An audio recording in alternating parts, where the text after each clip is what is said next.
네, 안녕하세요. 여러분, 오늘 스타트업 팁입니다.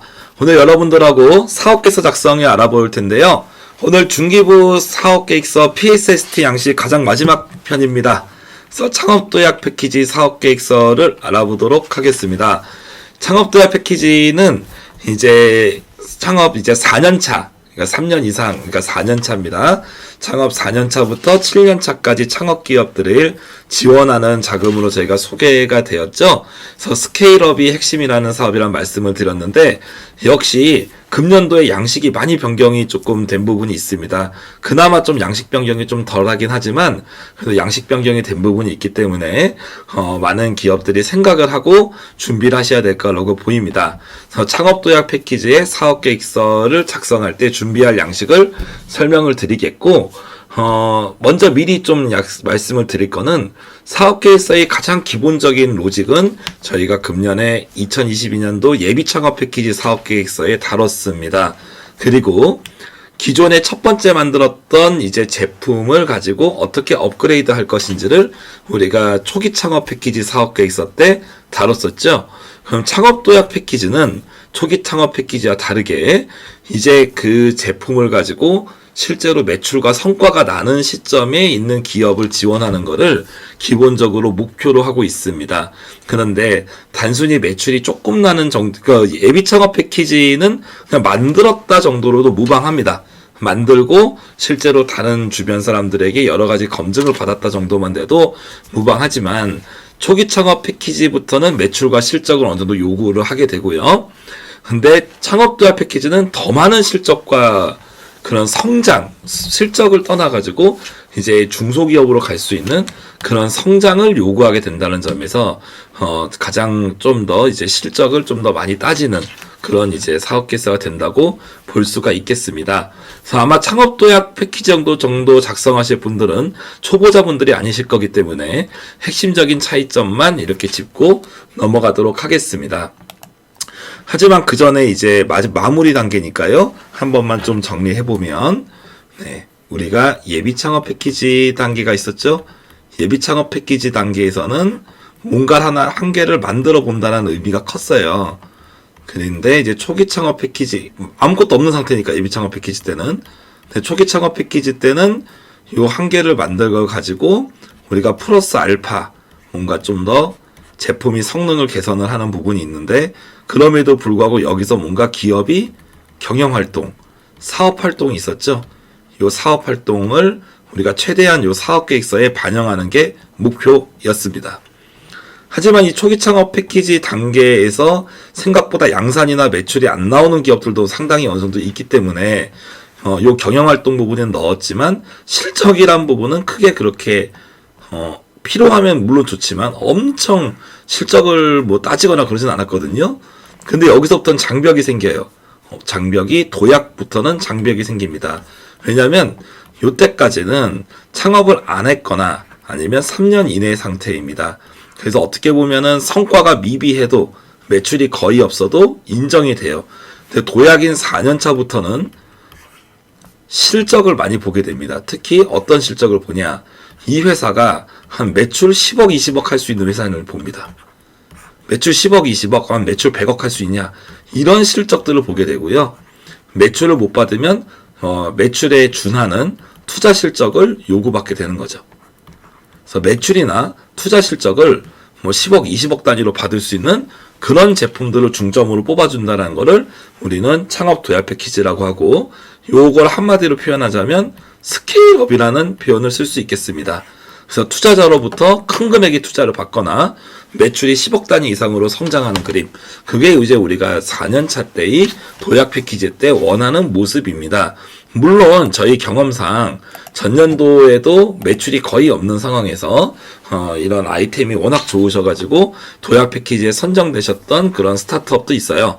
하지만 그런 경우보다는 일반적이지 않고 실제로 상당수의 경우들은 매출이 많이 나오면서 고속 성장기에 있는, 성장률도 뭐 10%, 뭐 10%는 기본이고 뭐 20%, 30%, 50% 이런 고속 성장하고 투자도 받고 매출도 쫙쫙 오르는 그런 기업을 희망하는 걸 우리가 창업도약 패키지에서 원한다라고 좀 볼 수 있겠습니다. 이 정도 가이드를 가지고 빠르게 한번 훑어보도록 하겠습니다. 일단 주의사항은 동일합니다. 2021년에서 양식이 많이 바뀌었기 때문에 작년도 양식을 쓴 경우는 탈락입니다, 여러분. 그래서 반드시 새로운 양식에 맞게 내용을 써야 되고 새로운 양식에 맞는 내용이 들어가는 게 매우 중요하다라고 볼 수가 있고요. 변경사항들을 보시게 되면 기본적으로 도약 패키지에서 중요한 부분들은 짧은 시간에 큰 매출이 날 수 있는 내용을 중심으로 한다라고 하는데 그 큰 매출이 제가 가이드를 드리면 10억 정도 된다라고 볼 수 있을 것 같아요. 반대로 이제 아이템이라고 하는 게 모든 상황에 다 동일하진 않으니까 못해도 5억, 미니멈 5억, 평균 10억, 뭐 20억 이상 되면 훨씬 좋겠죠. 네. 그런 아이템들을 여러분이 그런 아이템을 가져와라 라는 내용으로 볼 수 있고, 그 다음에 또 한 가지 짧은 시간입니다. 짧은 시간. 자, 조건이 있으면 새로운 아이템을 짧은 시간에 큰 매출, 요 세 가지입니다. 왜? 기존 아이템은 기존에 지원했기 때문에 안 돼요. 그래서 뭔가 변경이나 이 변경 같은 게 이루어져야 되는데 우리는 그거를 뒤에 보지만 고도화라는 표현을 씁니다. 그래서 기존 제품하고 좀 더 다른 타입을 만들어 봐라. 그리고 짧은 시간에 큰 매출이 날 수 있어야 되고, 우리는 그거를 한마디로 얘기하면 스케일업이라고 한다. 그래서 좀 평균적으로 얘기하면 짧은 시간에 10억 단위 이상의 매출이나 투자를 받을 수 있는 제품을 원한다. 하지만 지역에 따른 편차도 있고 업종이나 품목에 따른 편차도 있기 때문에 혹 10억이 아니더라도 짧은 시간에 고속 성장을 할 수 있는 아이템이면 일단 지원을 할 수 있겠다라고 보고, 흔한 경우는 아니지만 매출이 거의 없는 경우도 선정되는 경우들을 봤다라는 거죠. 그런 경우는 현재의 실적은 적어도 큰 매출이 날 수 있는 뭔가의 아이템이라는 거겠죠. 그런 내용으로 좀 볼 수가 있겠습니다. 그래서 기본적으로는 기존 아이템이 고도화라는 표현을 씁니다. 그리고 스케일업이라는 내용이 반드시 들어가 있다라고 볼 수 있겠습니다. 산출물 제가 초기 창업 패키지 때 강조했던 내용이 그대로 들어가 있죠. 혹시 맡기시는 분들은 초기 창업 패키지 사업계획서 영상을 참고하시면 되겠어요. 그리고 여기서부터는 출구 전략이 들어갑니다. 그래서 기업을 엑시트하거나 주식시장에 상장하는, 그래서 대형 기업으로 가는 그런 전략을 제시해라. 그리고 ESG 경영을 반영해라. 이런 부분들이 좀 더 창업 도약에 맞는 추가된 내용이다라고 볼 수가 있겠습니다. 기본적으로 뭐 제품 서비스에 대해서 해결 과제는 거의 비슷한데요.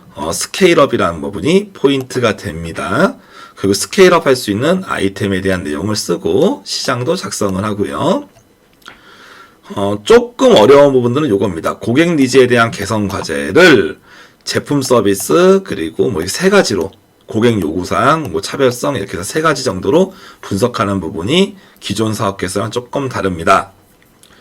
그리고 뭐 고도화 이런 것들은 거의 쓰실 줄 아실 거고요. 요구사항도 역시 마찬가지 부분이 되지 않을까 싶습니다. 초기 창업 패키지랑 큰 차이가 없어요. 그리고 뒤에 이제 출구 전략하고 ESG 이런 부분들이 들어가는데요. 앞서서 있는 양식이나 이런 내용들, 명칭은 제품명, 범주는 일반적인 품목들, 상식적으로 알 수 있는 범위들을 쓰시면 되겠다 하는 내용으로 볼 수가 있고요. 자세한 건 뭐 한 번씩 보셔도 뭐 나쁘진 않을 것 같네요. 그래서 본문에 대한 내용이 들어가는데 좀 특이한 점, 초기 창업 패키지와 다르게 좀 특이한 점을 우리가 작성을 한번 해보자고 한다면 이 부분입니다. 창업 아이템을 위한 고도화를 위한 개선 과제라는 부분입니다. 그래서 제품 서비스에 대한 개선, 고객 요구 사항에 대한 개선, 경쟁 제품 서비스에 대한 개선, 이 부분이 큰데요. 한번 여기 이 내용으로 볼게요. 우리가 일반 양식으로 한번 조금 더 크게 한번 보도록 하죠. 네. 조금 일반 양식으로 한번 보도록 할게요. 여기서 보면은 일단은 뭐 크게 15페이지 내외로 작성할 것, 그리고 대표자나 직원의 이름, 대학원생, 아니면 학교명, 직장명 등은 제외를 하든지 가려라. 그래서 개인정보를 최대한 가릴 것을 지금 기준으로 하고 있습니다. 이 기준들을 꼭 지켜주시는 게 중요하겠고요. 초기 창업도약 패키지는 성과가 있는 기업들에게 돈을 줘서 더 성과를 내게 만들겠다는 겁니다. 그래서 성과가 있는 기업들에게 자금을 더 투여하겠다는 과제고요. 그래서 어떻게 보면은 성과가 없는 기업들은 탈락 가능성이 높다라는 게 어쩔 수 없는 이 사업이 특성입니다. 그래서 매출액, 수출액, 투자 금액을 지원하게 돼 있고 이 부분이 성과가 높을수록 선정될 가능성이 높아집니다. 이 부분이 성과가 매우 낮은 기업은 이 지원을 심각하게 좀 고민을 해야 되는 상황이 되겠습니다. 그럼에도 불구하고 아까 내용처럼 단기간에 크게 매출이 날 수 있다면 여러분들이 넣어도 문제는 없겠죠.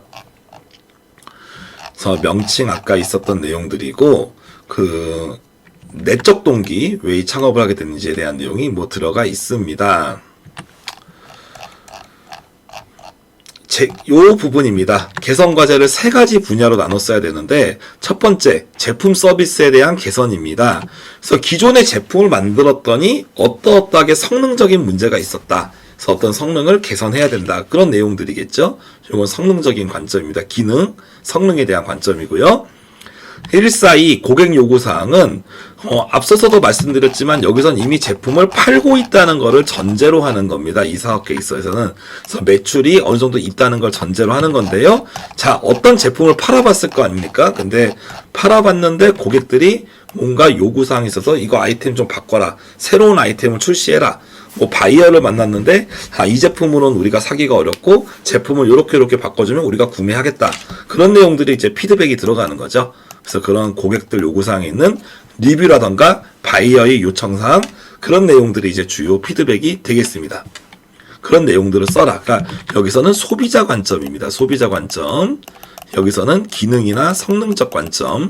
기존 제품이 성능을 좀 개선해야 되겠다는 거죠. 1-3은 우리 제품이 나쁘지가 않은데 경쟁사가 더 좋은 걸 만들어버린 거예요. 그럼 어떻게 해요? 우리도 따라가야죠. 그래서 경쟁사의 제품보다 좀 더 좋은 뭔가의 성능이나 기능, 디자인 이런 부분을 플러스 알파를 해야 된다. 그런 내용입니다. 그래서 어쨌거나 내가 제품을 새롭게 만들거나 기존 제품을 업그레이드를 할 건데 그래서 고도화를 시킬 건데 그 관점을 쪼개는 거죠. 기존 제품은 가능하면 이런 그림에서는 이런 식의 이렇게 표 같은 걸 쓰면 되겠죠. 어떻게 합니까? 기존 제품, 그죠? 그리고 개선, 그죠? 기존 제품에는 성능이 20, 여기서는 50, 이런 식으로 가는 거죠. 이런 식으로 하나씩 한 줄씩 이렇게 채워나가는 그런 그림들이 필요하겠고요. 요구사항 같은 경우도 마찬가지. 가능하면 여러분들이 정리를 해주시는 게 좋겠습니다. 그리고 이제 실현 가능성은 일반적으로 작성을 하는데 최종 산출물을 좀 구체적으로 쓰는 분이 바뀌었습니다. 그래서 제가 초기 창업 패키지도 말씀드렸지만 구체성이 핵심입니다. 그래서 그냥 이제 이런 아이템을 만들겠다는 게 아니다. 형태는 어떻게 생겼고 무게는 얼마고 기능은 어느 정도 성능을 발휘할 거고 그런 내용들을 다 써주는 거예요. 충전은 이제 5핀으로 충전을 할 거고 C타입으로 충전을 할 거고 이런 내용들 작성을 하는 거죠. 생각보다 디테일하게 내용을 쓰는 게 중요하다라는 걸 말씀을 드렸고요. 그리고 고객 요구사항 같은 경우도 소비자 관점에서 우리가 작성하는 거다라고 말씀드렸고 차별화는 경쟁사 관점에서 작성을 하는 거죠. 그럼 자세히 보면은 여기가 매칭이 되죠. 고객 요구사항에 대한 개선 과제는 어떤 부분이죠? 이 아래 내용의 대응 방안. 자, 그러니까 여기선 겁니다. 고객이 이런 걸 요구한다? 그럼 어떻게 돼요? 그럼 요렇게 만들어서 해결할게. 맞죠? 경쟁사가 이렇게 좋은 거 만들었네? 그러면 우리는 경쟁사가 이제 빅데이터를 붙였네? 우리는 인공지능 붙일게. 이런 식으로 하나씩 이렇게 넣어준다고 볼 수가 있겠죠. 거기에 대한 거를 나눠서 좀 설명하겠다고 볼 수 있고요. 비즈니스 모델 기재하고 현재 사업의 성과들, 과거의 실적들을 3밀리의 목표 시장 진입 현황에 쓰고 현재의 매출 실적을 쓰고 그리고 앞으로 추가 확장할 계획을 여기서 씁니다. 그리고 예상되는 매출을 쓰고 그리고 사업 전체 로드맵이 어디까지 가냐면 엑시트까지 갑니다. 그래서 기업을 M&A 하거나 주식시장에 상장하고 회사를 엄청난 큰 기업으로 키우는 것까지가 목표로 잡아주고 이번 1년 동안에 이 지원을 받으면 전체 어디까지 갈 건지를 여러분이 쓰는 거겠죠. 그래서 이렇게 4가지 단계가 되고 요때는 매출 한 100억 단계, 요때 200억 단계, 매출로 할게요. 500억 단계, 요때 1000억 단계다. 1000억 단계에서 우리는 주식시장에 IPO를 해서 상장을 할 거다라는 그런 그림이 나오면 이번 협약 단계는 100억 단계입니다. 이번에는 200억 단계입니다. 이런 식으로 제시를 해주는 겁니다. 그래서 전체 사업이 큰 그림, 엑시트까지 고려해서 쓰고 협약 기간 내 달성할 그림을 작성을 합니다. 그리고 이 협약 기간에 작성하는 거는 나중에 지켜야 되는 하나의 약속이기도 하죠. 자금 소요 계획 이런 거는 뭐 워낙 이 도약쯤 오셨으면 거의 다 쓰실 줄 아니까 넘어가고, 여기서 그 내용도 자금 조달 계획에서도 투자 쪽으로 많이 빠지죠. 시드 시리즈 이런 식으로 해서 투자, 그리고 지분 관계 변화 이런 식으로 노골적으로 투자 유치 쪽을 많이 쓰고 있습니다. 하지만 제조업이라던가 매출이 나와서 투자가 필요 없는 업체도 있죠. 이런 경우는 어떻게 되냐면 매출이 10억이 나면 다시 재투자를 할 거잖아요. 그래서 이제 투자가 크게 없는 기업들은 매출이 재투자라는 관점에서 써주시면 될 거예요. 그래서 이번에 우리가 매출이 이 과제를 통해서 20억이 오르면 그 중에 10억은 재투자를 하겠습니다. 뭐 이런 식으로 들어가면은 문제가 없겠다. 그런 재무제표나 아마 추정 재무제표 같은 게 있으면 훨씬 이쁘겠죠. 그리고 나중에 출구 전략은 기업을 M&A 하거나 아니면 주식시장에 상장을 하거나, 뭐 이게 가장 큰 핵심적인 내용이 되고, 아니면 큰 기업으로 성장하거나 뭐 여러 가지 그런 그림을 넣을 수가 있습니다. 여기서도 인수합병, 기업 동계 등 이 내용이 들어가는 거죠.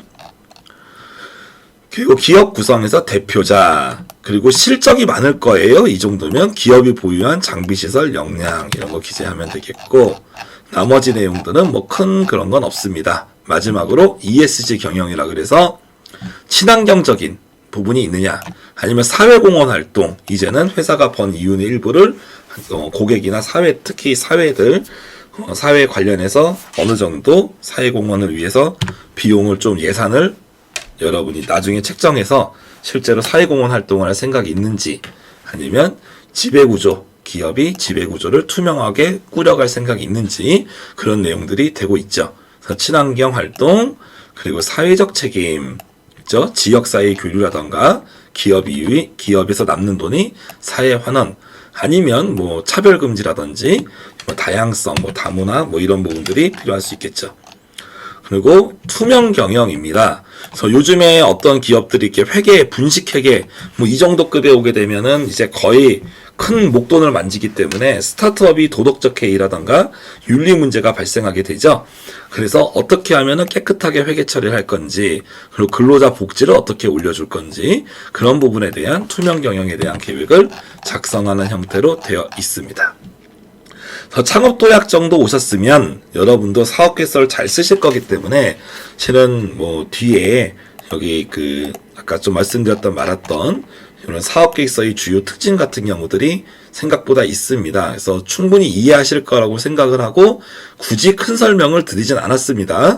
근데 아마 보신 분들은 이런 내용이 실적을 써야 되는구나 라는 부분들을 이해하실 수가 있을 거고, 이 부분에 대해서는 제가 초기 창업 패키지 때 좀 설명을 해놨으니까 조금 이해 안 되시는 분들은 한 단계 다운그레이드해서 초기 창업 패키지 PSST 달라지는 사업계획서를 보시면 될 것 같아요. 근데 대부분 하실 줄 알기 때문에 중요한 거는 현재 실적이 어디고 이번에 자금을 받으면 추가 실적을 어디까지 낼 거냐의 부분인데, 그 부분이 스케일업이 돼야 된다는 거죠. 그래서 스케일업이 베이스 같은 경우는 정확하게 정해진 건 없고, 저도 그냥 개인적 경험을 가지고 얘기를 드리는 거지만 보통 매출 10억 정도를 우리는 보는 것 같습니다. 제조업 기준으로요. 그러면 영업이익이 보통 제조업 10억 정도, 제조업 기준으로 한 영업이익이 10% 정도 죄송해요. 매출이 한 10억 정도 나오게 되면, 당기 순이익이 보통 한 10%? 그래서 한 1억 정도 이렇게 나오게 되는 그림 정도가, 어느 정도의 요 사업계획서에서 우리가 필요한 그런 스케일업이 적절하기보다도 어느 정도 가이드라인이 아니겠느냐라는 생각이 들고요. 근데 한 가지 여러분이 꼭 이해하셔야 될 거는, 요 스케일업 관련해서 좀 얘기를 한 가지만 좀 더 드리면, 회사가 제품군이 여러 개가 있을 수 있어요. A, B, C가 있어요. 그죠? A에서 5억이 나고 C에서 2억이 나는데, B에서 2억이 나는데, C가 이번에 지원받아가지고 개발할 내용이에요. 개발할 신제품입니다. 이번에 신제품. 그럼 이번에 신제품이 요거를 굳이 10억이라고 얘기를 제가 하는 게 아니고, 한 3억 정도만 돼도 합산하면 10억이죠? 네. 조금 이제 넓게 보면 합산한 금액. 좁게 보면 요 C에 대해서만이라고 볼 수 있는데, 저는 좀 넓게 봐서 말 그대로 이 도약 패키지라고 하는 거는 제품과 기술만을 가지고 하는 게 아니고, 그건 보통 연구개발 사업입니다. 여기서는 기업을 지원한다는 그 차이가 큽니다. 물론 이제 제품 개발 비용이나 이런 사업비라는 관점 때문에 신제품에 대한 그런 내용이 대단히 중요하겠지만, 전체적인 기업이 매출이 제 생각입니다. 제 생각에는 한 10억 이상으로 들어가면 어느 정도 허들을 넘길 것 같다는 생각이 들고, 물론 제품 하나 갖고 10억 넣으면 훨씬 좋죠. 그리고 10억이 아니라 뭐 50억, 100억이면 훨씬 더 좋을 거고, 근데 그런 부분에 대한 게 논리적 근거라던가 합리적인 추정으로 가능하다고 한다면 더욱더 선정가성이 높아지지 않을까라는 생각이 들어요. 그리고 도약 패키지는 말씀드렸지만 아이템이 그렇게 단기간에 매출이 많이 나는 그런 사업이면 좋지만, 기본적으로 어느 정도 성과가 있는 기업들이 더 성과를 내라고 만든 거기 때문에 성과가 있을수록 지원했을 때 효과가 높고 선정 가능성이 높아진다는 내용을 꼭 말씀을 드려요. 그래서 너무 내가 성과가 없고 업력만 늘었지 성과가 없고 이 아이템도 큰 성과를 안 낼 것 같다라고 하는 경우는 그럴 경우에는 무리하게 도약 패키지를 넣기보다는 좀 더 다른 지방자치단체 자금이라던가 다른 자금 쪽으로 차라리 좀 타겟팅을 해서 여러분이 소중한 시간을 좀 아끼는 게, 그런 것도 좀 필요할 수가 있겠습니다.